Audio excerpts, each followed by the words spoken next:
Part 10. Apakah ada perempuan lain? Atau mungkin, lelaki lain barangkali? Lara tercenung dengan mata kosong di sisi ranjangnya yang dingin.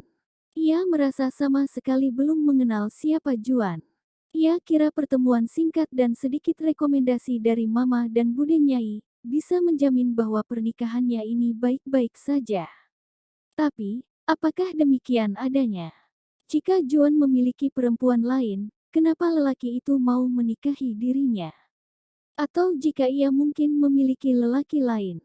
Lara bergidik. Tidak, Juan tidak mungkin seperti itu. Ia ingat pernah menggoogling nama Juan de Boer. Benar kata Osman, lelaki itu memiliki banyak skandal dengan perempuan-perempuan cantik. Bukan perempuan biasa dari kampung seperti dirinya, tapi artis, model, pengusaha, dan entah ia sulit mengingat. Sebenarnya, ia tak mau mengingatnya sama sekali. Deretan nama perempuan di Google pada laman-laman gosip itu sebenarnya tidak membuat Lara jengah.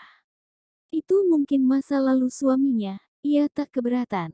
Tapi, bagaimana jika Juan tidak mau berubah? Apakah dirinya tidak cukup cantik menyaingi mantan-mantan kekasihnya itu?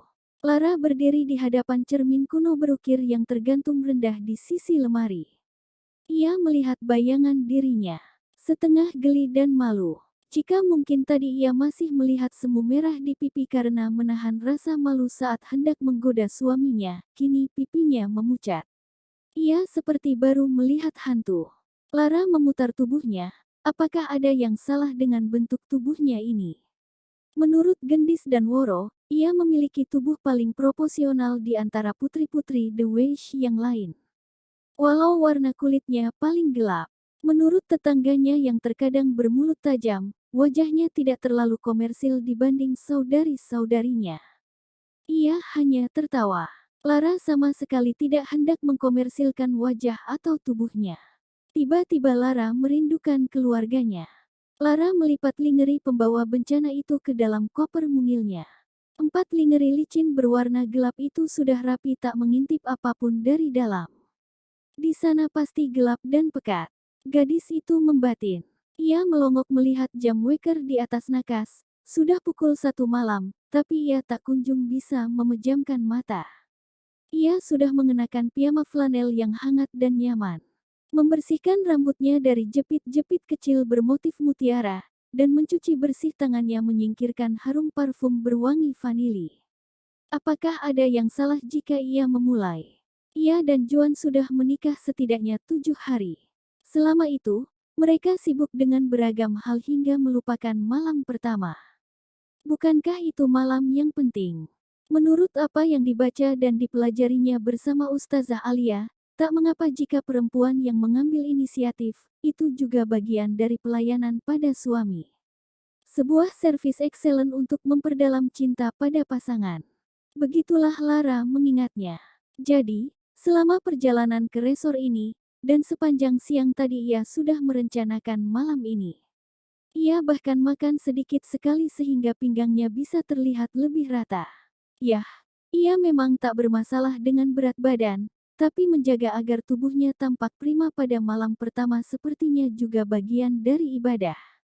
Apakah hal ini terlalu cepat bagi Juan? Secara teori mereka memang baru mengenal, bahkan mungkin tidak sampai sebulan ia bertemu kali pertama dengan Juan lalu menikah. Adakah pernikahan modern yang lebih cepat dari itu? Atau apakah lelaki itu keberatan jika perempuan yang melakukan inisiatif terlebih dahulu?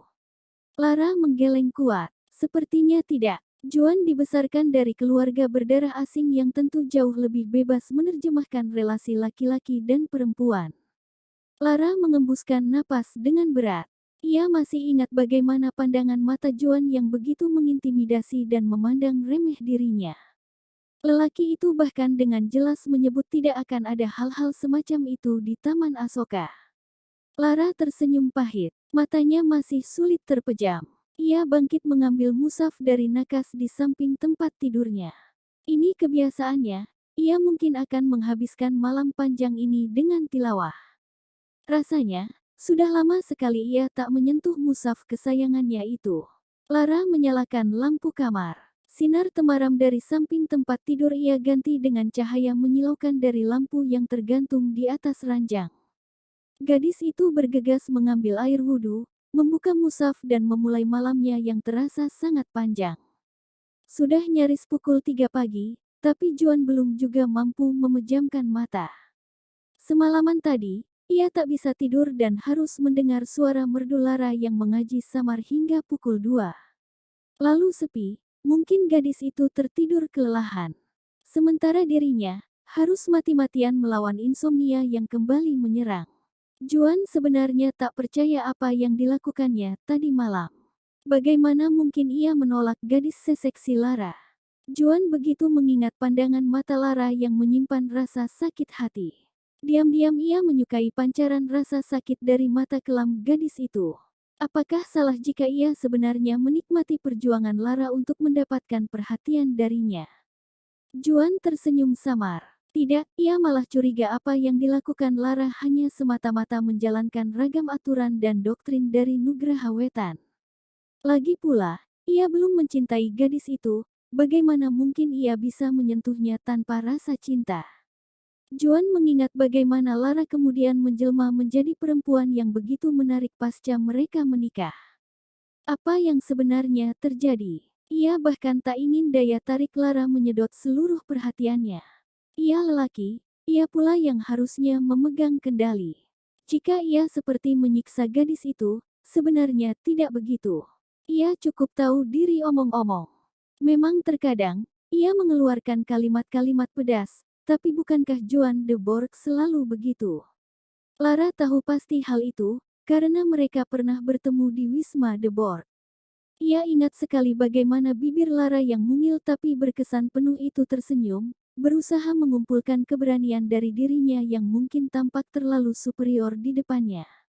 Gadis itu tidak mendebat dirinya bahkan setelah ia mengeluarkan beragam kalimat-kalimat bernada sampah. Lara cuma terdiam menelan kata-kata omong kosong darinya, berusaha tenang, dan lagi-lagi gadis itu meminta maaf. Berapa kali gadis minta maaf padanya? Ia tak tahu dan sebenarnya tak ingin tahu. Sekarang, ia tak percaya menginap di resort Taman Asoka dengan perempuan yang tak berbagi ranjang dengannya. Itu karena ia tak mau. Juan mengoreksi. Padahal jarak di antara kamar mereka hanya dipisah tembok berdinding kayu. Ia bisa mendengar gadis itu mondar-mandir dengan langkah kaki pelan, terkadang terburu-buru. Atau saat gadis itu membuka lemari pakaian. Ia bisa mendengar derit pintu lemari yang dibuka lalu ditutup. Ia bahkan menyimak dengan jelas bagaimana Lara seperti mengenyakkan diri di atas ranjangnya. Rasa-rasanya Juan tidak mungkin bisa tidur malam ini. Alam terlalu sepi. Suara-suara dari kamar Lara juga sudah hilang. Berganti gemerisik angin pasca hujan yang mengguyur deras tadi malam. Menerbangkan daun-daun yang luruh dan menyentuh bumi. Rasa senyap luar biasa. Hening. Juan sebenarnya menyukai kesenyapan ini. Itu sebabnya ia tak tertarik menghabiskan waktu di kota-kota metropolis, justru memilih alam pedesaan yang lengang dan nyaris belum terjamah. Kini, lelaki lajang yang memuja kebebasan harus terikat dalam pernikahan demi menyelesaikan ambisi dirinya yang tak terkendali.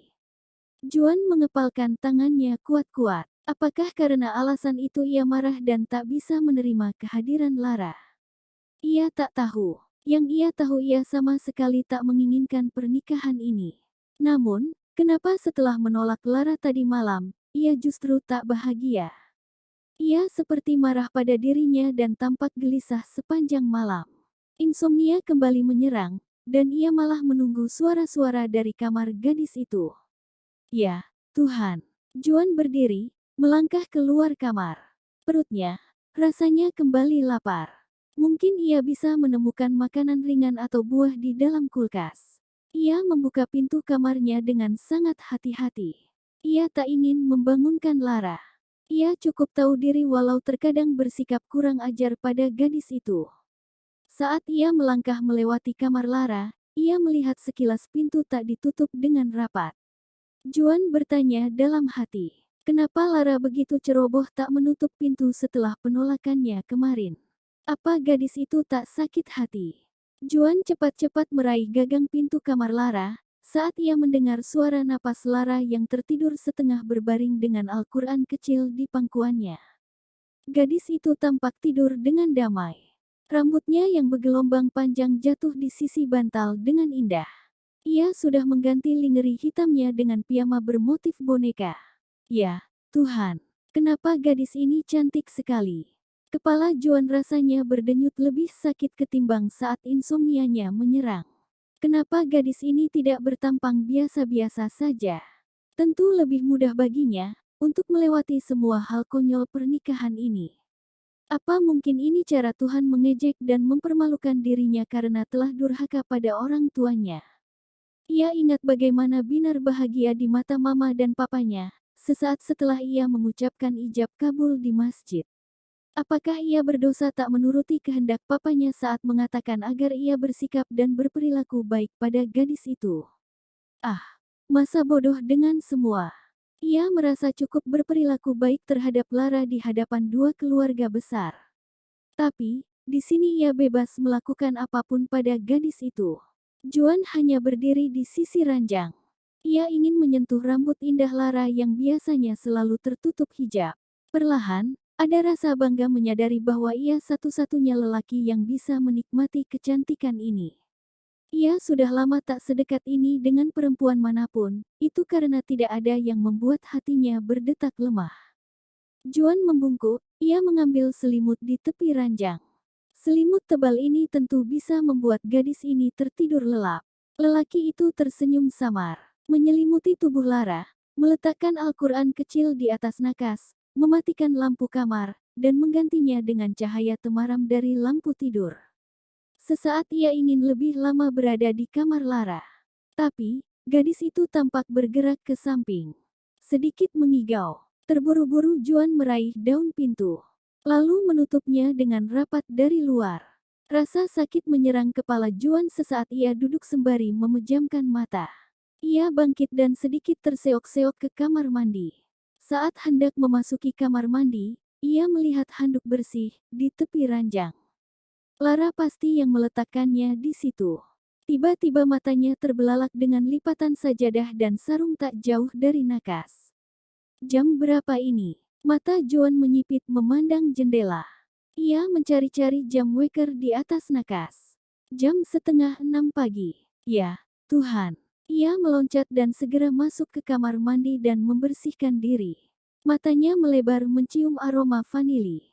Apa Lara memakai kamar mandinya? Ia juga mencium bau sabun yang tidak begitu familiar.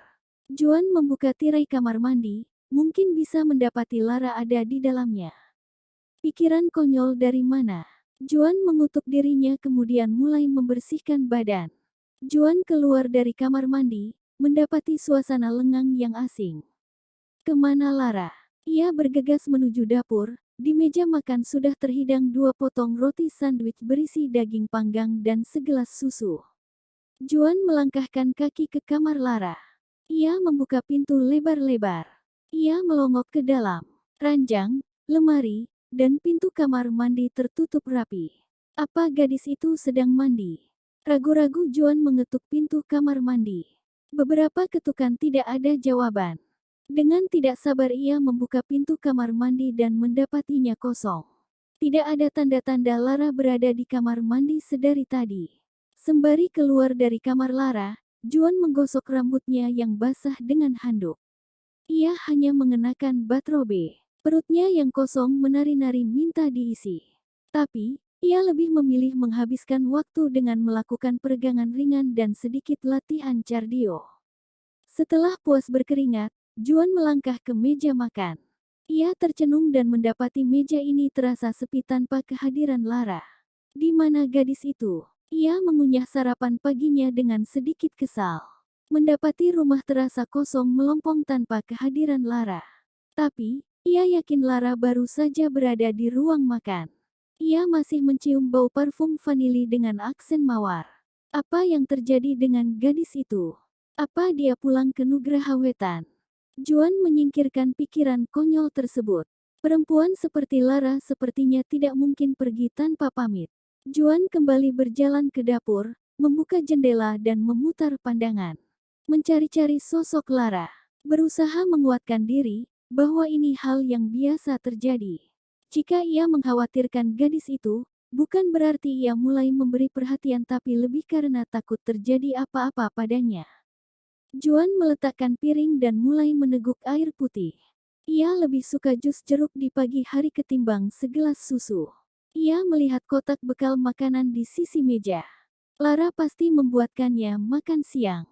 Ia ingin tak menghiraukan kotak bekal itu, tapi saat mengingat rasa masakan koki resor ini, dengan cepat ia menyambarnya. Setelah memakai baju kerja dan merapikan beberapa dokumen di dalam tas, ia melangkah keluar. Pagi ini cahaya kekuningan matahari terasa hangat. Rumput, dedaunan masih basah, dan bunga warna-warni di sepanjang jalan resor bergoyang riang. Di depan tangga kayu, Juan masih memutar pandangan. Mungkin Lara sedang jogging atau melihat-lihat pemandangan. Ia turun perlahan seperti mengulur waktu menunggu kehadiran Lara. Ia merasakan hal aneh. Setelah bertahun-tahun merasa nyaman dengan kesendirian, tiba-tiba ia merasa kesepian. Hanya karena tak mendapati sosok Lara beberapa puluh menit saja.